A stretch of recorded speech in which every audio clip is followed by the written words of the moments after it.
brain function is related. In the human, is there something in the brain that determines whether you're right-handed or left-handed in humans? If you have a predominant side or... Yeah, there is. Left-handedness seems to be hereditary. And it comes with its own problems, though. There are more people with learning disabilities that are left-handed than there are right-handed. And one of the problems with that is that we think it changes the how language is placed in the brain. But only about 15% of left-handers will put their language in the right hemisphere. It's strange. So a large percentage will still put language in the left hemisphere, but they'll sacrifice something else over on the right side. Visual, spatial kinds of things. The biggest what's interesting, and I often wonder if this will play out eventually when we look at horse brains, is that there are big differences in male and female brains. Absolutely.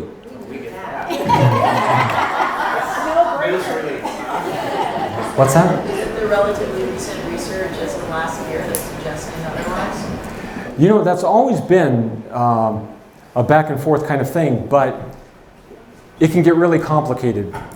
So let's just talk about the first part. The first part is that women tend to put more speech over in the right hemisphere. So they have speech in the left hemisphere and some speech in the right hemisphere. Where do they put it? They put it in a space that men will typically put visual spatial skills. So, you know, you can get in this whole gender bias kind of thing, but science bears this out. We know from injuries. So if a man has an injury, typically to the speech area in the left hemisphere, he doesn't have a way to compensate, so they can lose speech. But a woman could have an injury in the same spot and actually maintain speech. And we've done WADA studies where we put one side of the brain asleep and found that still women have speech. We'll show them a picture because they're awake when you do it. And so I used to work with surgeons where they'd want to know, how aggressive can I be in taking out this tumor? Because I don't want to have the person lose speech. So while we'd bring them back awake, put certain areas of the brain asleep, and women typically they still have speech. And the corpus callosum, the corpus callosum, let's get one.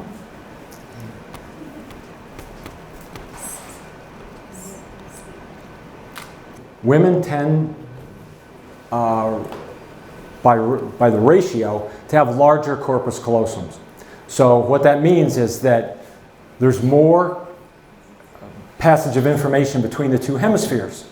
So typically that would make women better multitaskers. So through evolution, what they really think happened was that women were tending the fire, tending kids, cooking, social in the village, all those things.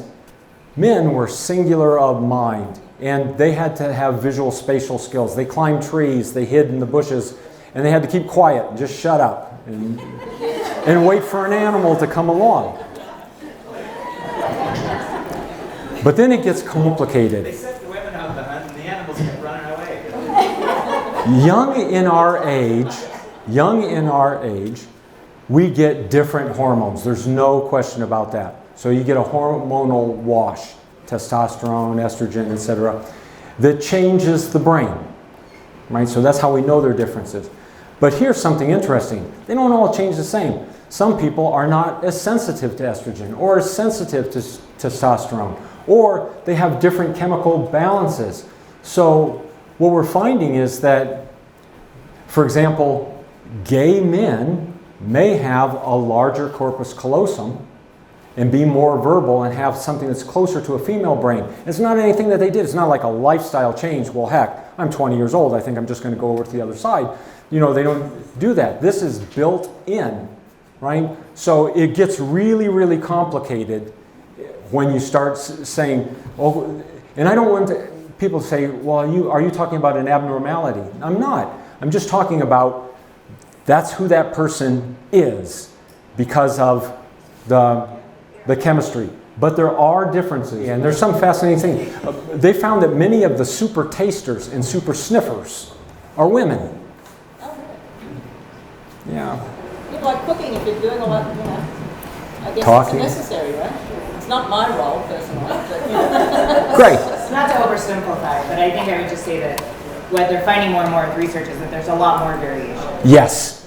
I'm glad you said that. Yes. It's a spectrum. Let's look at it that way, right? And and sometimes this is tough to talk about because people think, are you being judgmental? Is this a gender bias? There's a large spectrum, right? And that's what we're finding. And that's what research is going to show us, that we're a big spectrum of people. But what I want everyone to do is be who you are, whoever that is. And the research is getting better, so we can explore that. Yeah.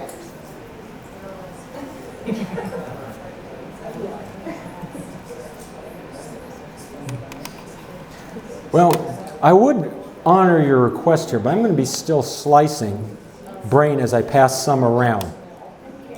We got this later. Really? All right. Take that to table 3, please. That's the cerebellum coming around. Latin for mini brain. And if I would have just passed that around, first of all, without showing you the brain, you'd kind of think, wow, that really resembles a brain. All right, on TV, I think I can show you some images here. Would it help if I passed a book around? I brought this mostly for people to see. I kind of know where some of these things are. But you know what? Let me send this around, and maybe it can catch up to the brain. But you'll see a picture that's a slice identical to the one I have here. And you'll also see a CT scan of where the brain is in the horse. Okay? All right, let's take a look at something. Right here, the thalamus. That's the major relay station in the brain. Everything except for smell goes directly to the thalamus. And then the thalamus will send it out where it needs to go. It's important because it's this structure right here in the middle of the brain. This big band here of white matter that I'm scratching across. Let me make sure I got you. Yeah, you can see that fine. Right here, that's the corpus callosum. That was what was so tough for me to cut through, because that's a thick band of white matter. Why is it white? It's covered in myelin. That's all myelin. What's myelin for? To pass information quickly. So it's passing information quickly from one hemisphere to the next. So this brain is well connected. It's using the left and the right simultaneously. The horse needs its entire brain, and those messages have to cross over quickly. That's where it's happening. No Mr. Lefty, no Mr. Righty. Not quite, right. But you have to think it's kind of laying like this versus being more upright like power. Yeah. Does visual go through the films? Does visual go through the films? Yes. Yeah, in fact, I'm glad you brought that up, because there are connections from the eye to the thalamus that go very, very fast in the horse. Because actually, the thalamus needs to send signals to the motor system. So, here we go. I see something that may be threatening here. Before I even rationally think about it, right, it's going to my brain, and the thalamus is already sending messages to motor nerves to go this way. It's a bolt response. When you walk up to the saddle pad on the first time on the horse's left side, even if you've done it 1,000 times on the right, you go to the left side, it will still, because you're sending it through new circuitry, give you that jump. But it's using its whole brain to figure that out. What does the human brain do in that circumstance? Like, it feels like we have a similar response, but I'm thinking We don't. We don't. Because we have this large frontal lobe, right? So it depends on what stories we've told ourselves about snakes, etc. If I'm a reptilologist, herpetologist, right? I maybe find that the most fascinating thing ever, that I almost step on a snake. But we have all these things in our head that are part of our scaffolding that allow us to sort that all out. So we do sort it out really rapidly. We're so fast. But we still can get to that mammalian brain. It can happen really quick. If you watch a scary movie, now your frontal lobe has sort of weaved something together. And then you walk home and you decide to cut through this dark alley. And I jump out, right? Oh! Right. And it's funny. Yeah, exactly. That's your knee-jerk reaction. Now think of a horse who has none of that stuff to figure out. It's almost like you did the same thing next week. You went to another scary movie and you walked down the same, and then I jumped out on the right side. Ooh, you'd still jump, right? And you couldn't help it. But I wouldn't say, what an idiot. They're jumping and I jumped last week. But we do that to the horse and they can't help that response. So our frontal lobes are a blessing and a curse, right?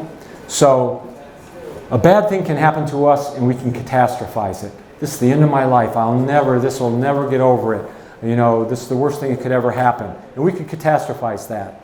But we can also go through therapy for ourselves and say, life still exists. I want to be a part of it, etc. So horses don't have to carry all that baggage, but they can't talk themselves out of that plastic bag is a predatory threat until proven otherwise. They're not dumb. They just don't have a spot to figure out all those options. Steve, before you send that around, could you please point out the rudimentary prefrontal cortex segment? Sure. That would be just this little piece right above here. Just this little piece. Now think of ours. Ours would go just a big balloon right here. It's just this piece here. And what does that do in the horse? Part of its motor, voluntary motor movement, right? And a part of that's attention. What about the hypothalamus? The hypothalamus. This bump. So here's the thalamus, and here's the hypothalamus. Right below. Hypo below thalamus. That's the barometer, this little thing I'm pinching. That is the barometer of the autonomic nervous system, whether you're going to go into Fight or flight? exactly sympathetic or parasympathetic. That's kind of, and this little structure, there's a bump here. That's called the infundibulum. It's actually the stem of the pituitary gland that got lost when they recovered the brain. So the hypothalamus will talk to the pituitary gland when you're going up into the sympathetic nervous system and say, you know what, this is stressful, and they'll send signals down to the adrenal glands, right, that create adrenaline and the granddaddy stress hormone of all, cortisol. I have a question. Yeah. So you said it controls the voluntary movement, Yes. So would that be like when the horse chooses to do something? Yes. Or not? So Yes. would that be sympathetic and parasympathetic, or just parasympathetic? Like as opposed to just a reaction, like. It can be actually both, but it's a voluntary movement. If we're forcing our horse to go somewhere, they're not using their frontal lobe. They're following our direction, right? So would that be? I got you by the lead line, and I'm pulling you along, and you're deciding to go with me. That's voluntary. You stop, and that's also voluntary on their part. And so I have to say, okay, let's just jiggle you a little bit and throw you off balance. So you have to use other areas of your brain, and you have to use your motor system. And now I bypassed your frontal lobe. I haven't given you a choice. And off we go again. So the dopamine, if they're using that part of their brain, that's what would activate the dopamine release, right? Once they learn, that's where they learn. or not? Learning is kind of involved in the whole brain. So the hip. And the voluntary movement would be something the horse is chosen. Right. Well, I'm glad you brought that up, but it's overall, it's choice that's going to get the dopamine hit. You have to search. Dopamine is the prospector. You have to search, and it's related to movement. So if you remember a slide yesterday, I showed you the more you explore and expend energy, the bigger your dopamine hit. You can't do that sedentary. You have to be making choices. So if I'm curious, I want to go check out that coffee cup and rub my vibrissae on there. If I want to go check it out, the nucleus accumbens, that's that toggle switch. Amygdala, nucleus accumbens. So every time I'm moving closer to that, I'm getting dopamine. That dopamine is drawing me along. And that feels good. And if I start to trust that and it feels good, that's where I learn to learn. That's where the curiosity comes. That's where the curiosity comes in. That's why it's so vital. And I've goofed it up with some horses, and then other ones I've done everything I can to preserve that curiosity. And when I do that, they're not way up there. That curiosity that dopamine feels better than that adrenaline. And they know how to find it. Once they find reward relevant patterns, they love to go in that direction. We always want to think, we're doing something, we're doing something, we're doing something. Horses love space, right? They want space around them. We always want to intrude on that. Serotonin, actually, that calming thing, we found in the functional MRI when we left people alone. We didn't say a word to them. We didn't give them any visual stimuli. We didn't make them do a task. So they get the dopamine hit and they find the reward. Let's say they found it themselves, right? And you see that, and their head starts to come down, they lick and chew, and they're feeling comfortable, and you just taught them something, leave them alone. If you want serotonin, leave them alone. Not good boy, not let's do it again. You don't do anything. They're the ones who run the spigot. We're taking them to it and showing them how to turn that on to make their good cocktail, right? But they run the circuit. And that's what you want. That's what Rocky found yesterday. He didn't need Mark, to do that. When he felt a little uncomfortable and he started to come up, what do? He started to yawn. He started to lick and chew. He took his head and he rubbed it against his front leg. And he knew exactly where the spigots were. And he turned them on and he felt much better. Right? Oftentimes we think we need to do it. We kind of have to show them that pattern. But once they find it, holy mackerel, they can down-regulate themselves. But if they don't have it, what happens? The only way to calm yourself, right, is fight or flight. That's the only way to calm myself down when I'm up there. Fight or flight.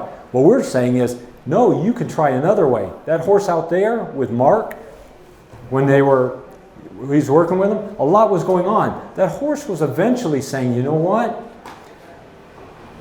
It feels better over here for some reason.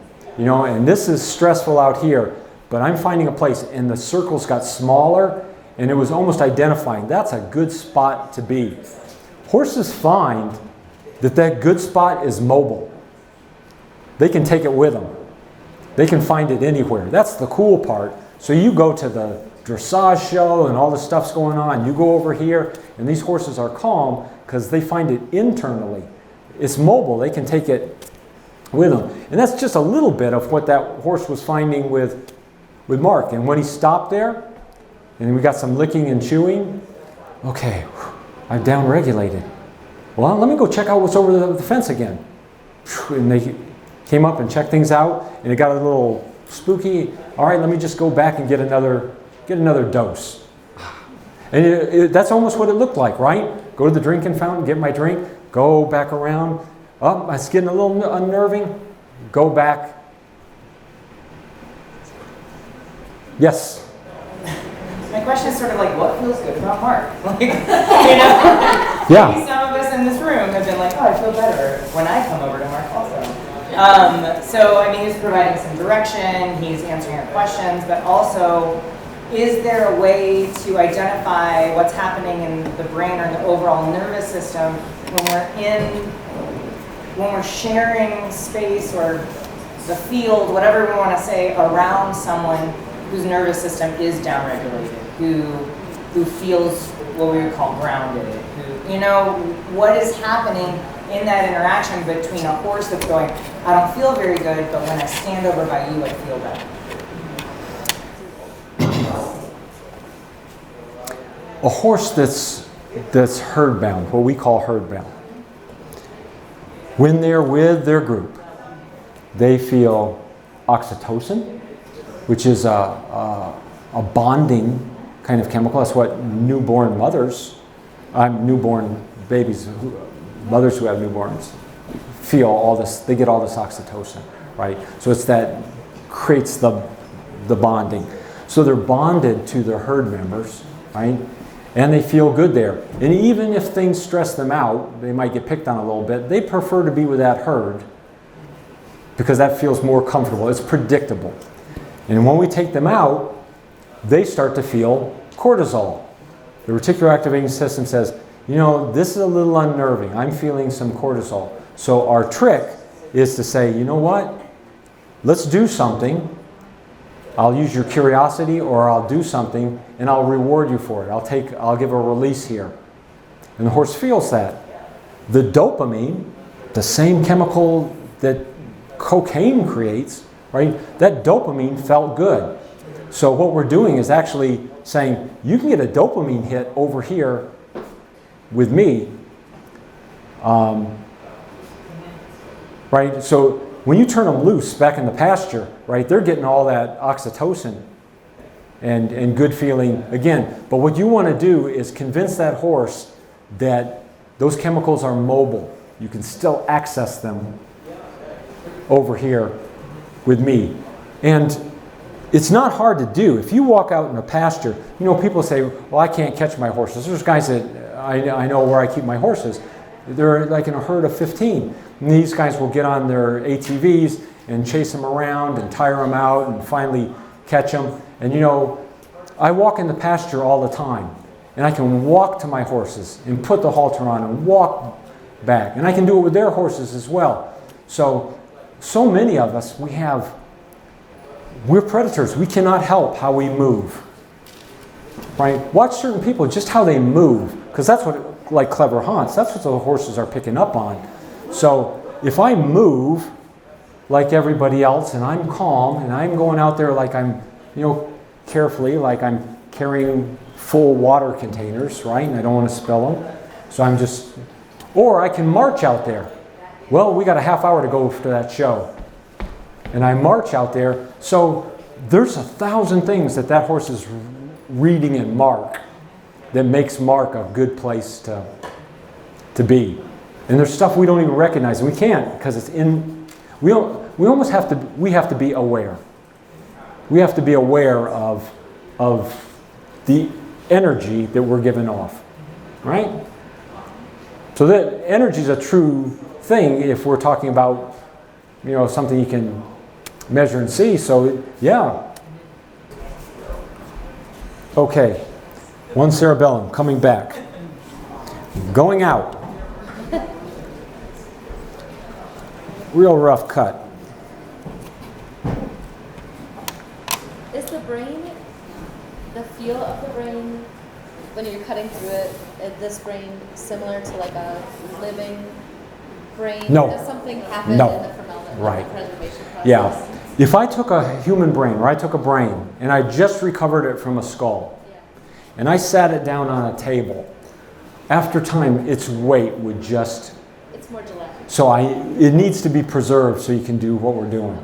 Yeah. So it's more like gelatinous. Yeah, more like an overripe avocado. You can just pinch pieces right off. Now I'm going to pass around a slice here. Good, you can see it here, and you'll see it better when you hold it in your hand.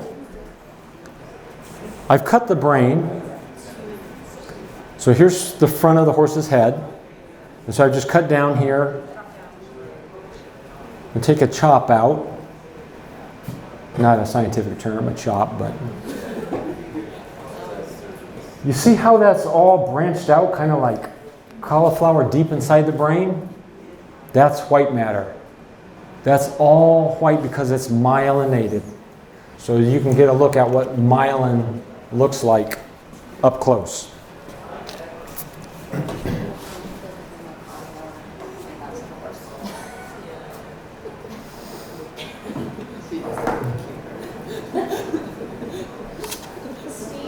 Mm-hmm. Younger side. You see how deep, how tightly packed this brain is. When it comes around, see these grooves? They're all really tightly packed together.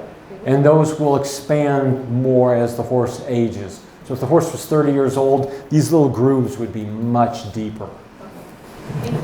Why does that change? Our brains start shrinking, and every creature's brain starts to shrink after a certain age. That's why exercise is so important, because we're pumping more blood and oxygen to those small vessels that keep those brain areas active. And that's why the research is so robust on the impact of aerobic cardiovascular exercise on overall brain function. Well, also the brain activity, can you slow that process down? Like when you're forming dendrites and you're using your brain, will it also slow that down or not? Yes, it can to some extent, but if I were going to categorize them, exercise would be way up there. Diet's another one. Diet would be right up there. And I talked about that with humans, same thing with horses. You know, we're getting tons of problems with insulin resistance and obesity with horses because we're feeding all kinds of high performance grains that people tell us we should be feeding them. I've cut into the temporal lobe, and you'll see something that curls up that looks like a seahorse almost in structure. That's the hippocampus. That's what it's Latin for seahorse. So that's the structure that we use to turn all our short-term memories into long-term memories. The hippocampus. That's the part that's diseased in Alzheimer's disease. But that's where your horse is forming memories. And I should tell you about space cells real quick, if I didn't before. Where is that in the brain? Oh, it's in the temporal lobe. So with us, that would be about even with our ears. That's where the hippocampus is located. All right? And I'm passing this piece around, and you'll see a cut, and all I want you to do is just fold it back and look for the little structure that's curled up. And that'll be the hippocampus. So what is the size of that, like compared to the size of ours? The hippocampus? I think ours is larger. Because they do memory different. You know, people say, well, horses have such great memory. They have helpers that we don't have. Look up these things, space cells. Did I talk about these at all? Space and grid cells. It's in the Horsehead book too, but look it up, because the founders of space cells won the Nobel Prize in Medicine in 2014 for discovering space cells. Here's how space cells work in the brain. An animal, a horse, can start to walk down a trail that's never been on before. And at one specific location, and this is visual at first, one cell and one cell only will fire. And then it goes a little farther, and one cell only will fire. The only time you can ever get that cell to refire is to put that horse geographically in that same spot. And they've found this with deep electrodes with rats who are learning mazes, and the space cells, the rat would lay down, and then when it went back, it wasn't using anything to discover where it was. The space cell would fire again. What they found is that if they let the animal dwell at the end of a path, the space cells would start firing in reverse. Then they discovered, Dr. Moser, Edvard Moser, and his wife Kit Moser, I think, they're husband and wife. They discovered grid cells where other cells would fire around these space cells in sort of hexagons that determine latitude and longitude. So, you could take a horse out and leave them somewhere, and if they've been there before, they can follow those space cells back. They're not saying, well, I turn left at the silo, I go through this gate, up ahead is going to be a turn to the left. Those cells are firing. They're acting in their brain. It's their GPS system in their brain. That is, yes. And then at Dartmouth, a little later, they started to study and found related to this were head direction cells. So, if your head, you've laid down space cells, if your head lines those space cells up, it's like a Geiger counter. They'll fire more frequently as your head lines up with that trail. Okay?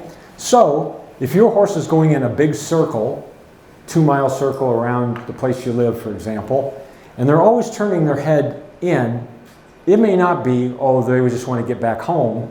They may actually be figuring out where they are by the head direction cells.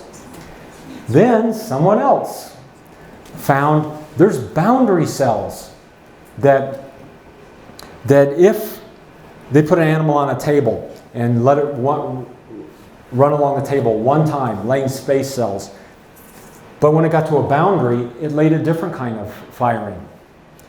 And so it knew that I couldn't step over off this side.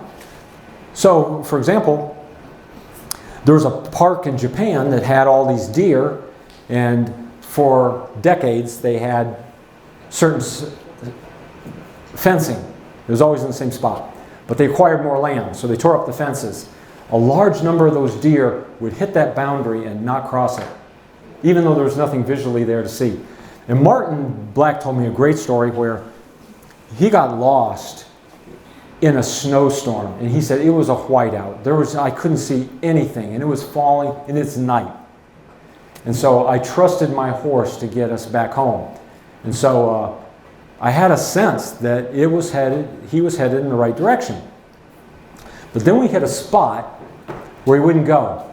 And so I spurred him a little bit, and he still wouldn't go. And I couldn't figure out why he wouldn't move. And he thought, maybe there's something here. So he dug into the snow, and there was a cattle guard there. So they went around it, but you could not see it. And you couldn't even see the fence, because the fence was under snow. So we want to credit memory, but they have tools that we don't have that can help them navigate. But go look those up. Space cells, grid cells, boundary cells, head direction cells. Your horse has them. You know, finding that water hole, right? And finding, knowing where a cliff face is, etc. Those things are kind of all registering in the brain. You had a question, I'm sorry. Well, I kind of had an observation. My husband and I do a lot of trail riding. He rides donkeys, big man of donkeys. Uh-huh. And he swears that when we go on a trail where something used to be there that is gone, say a trailhead sign, that the donkey freaks out. I've always thought, yeah, right. But that seems to actually be occurring. Yeah. So they're not saying I turn left here, but visually I placed a space cell and it's not the vicinity. They can still pick it up, and they'll try to do that by moving their head to pick up where that trail is, but something's changed there, and they'll know it. Okay, then I'm going to get you next. how come you can go past the same exact garbage can and the horse will not freak out the first 10 times? Theoretically, they would put a space cell down there, and then the next time they're like, oh my God! They haven't put a space cell there. That's just an object that looks different to them, or under the conditions. And sometimes the conditions change and we're not aware of that. For example, the wind starts blowing and their auditory system gets overwhelmed. So now what used to say, if there's a little crack of a twig over there, I know where that twig is, right?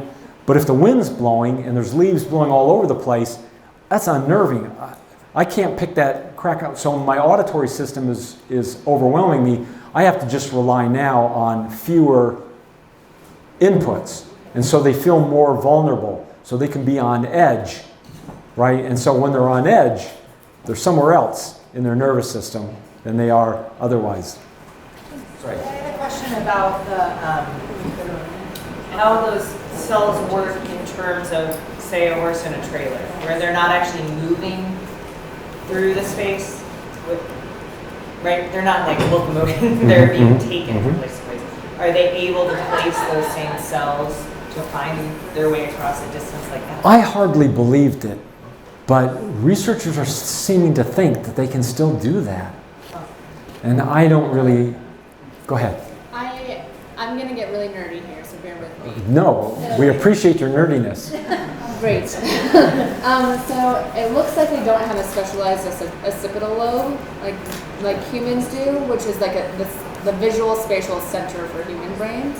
And since everything else is motor-somatosensory, and those specialized cells are in the motor sensory areas, overlapping with visual and spatial cues, that the like sensation and the orientation process of their bodies in space is more specialized as it overlaps with those areas instead of having a separate occipital lobe. They have an occipital lobe, of course, so that's the whole back of the brain, back there. But the connections are different. Right. You're right. So proprioception is a little different, and especially hooking to the thalamus. Their visual connections will send, even if it sends a little bit of information to the thalamus is saying, all right, do I send this to the amygdala and hypothalamus, or do I send it to the motor system? We want the high road. We want them calm, so they say, okay, I'm sending that visual information out to the motor system. But if they get too high, the thalamus is saying, you know what? You're going to the amygdala. Yeah. Okay, that's what we've been able to accomplish. We accomplished a lot. I'm glad that you put some hands on. I hope this was beneficial, and you've been just fantastic.